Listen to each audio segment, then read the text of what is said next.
Hi class, welcome again to another session on rehabilitation engineering. So in the last class we had an introduction about prosthetic devices. So prostheses are widely classified as exoskeletons or endoskeletons.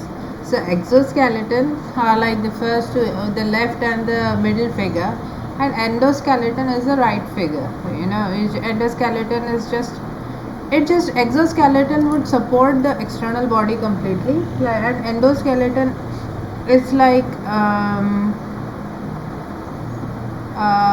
what do you say? It's just a total replacement.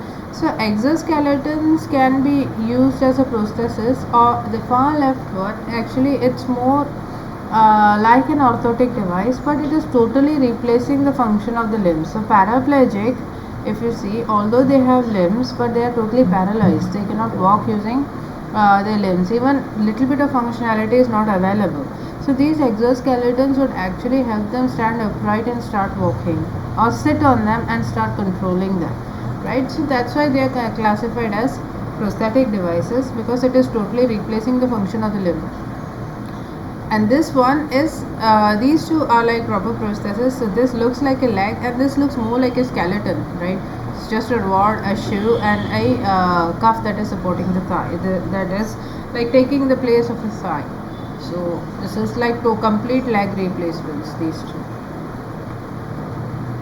So basic components of prosthesis are a socket made up of plastic or resin where the stump rests, then the body of the prosthesis, the harness and this or the suspension system, the control system which is not relevant for the lower limb prosthesis, and the terminal device. So the terminal device for upper limb prosthesis is the hand, and for that of the lower limb is the foot. So let us discuss the components in slight detail. So socket supports the body weight and it encapsulates the stump at all times, right? So the stump is totally covered by the socket. So it is like putting a plug inside a plug point, right? Inside the socket. So it should support the body weight and it should encapsulate the stump completely.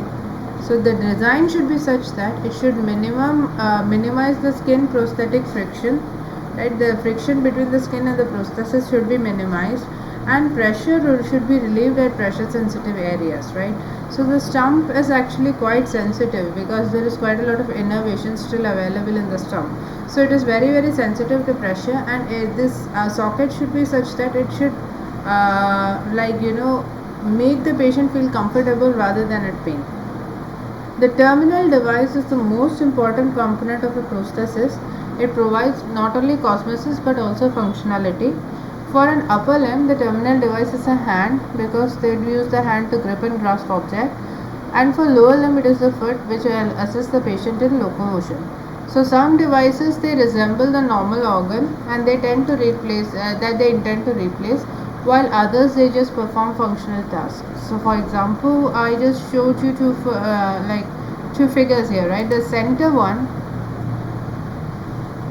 this one is not only replacing the function, it would replace the limb functionally, but it is also looking like a lower limb. However, this is just replacing it functionally, so it's more like an endoskeleton. So this is, it would functionally perform the task, but it does not resemble the actual limb, right?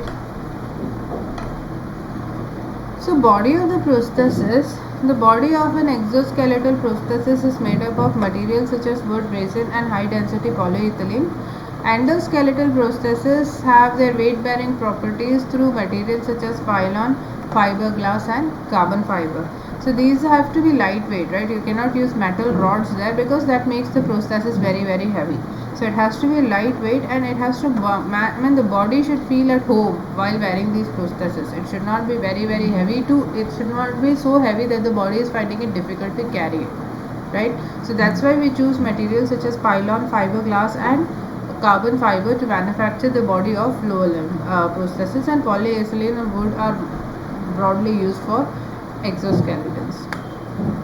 Then you have the suspension, the harness, which is used to tie the exoskeleton to the body or fixate the exoskeleton to the body.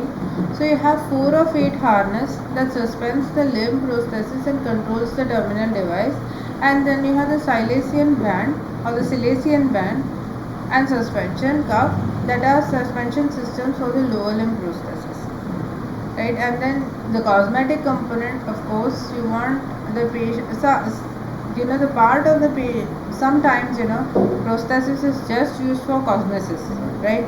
To give the psychological satisfaction to the user that they have not lost a particular limb, or to help them fit into the society much better than they would without the limb, right? It is more to give them psychological benefit or psychological ease, right? So cosmetic component should be such that it is given shape and contour of the arm. It resembles the other good arm of the patient as closely as possible, and it is colored with a skin colored glove that resembles the user's skin color as closely as possible, right? So these are the cosmetic components that you need to take into consideration while suggesting a prosthesis or while manufacturing a prosthesis for a particular patient.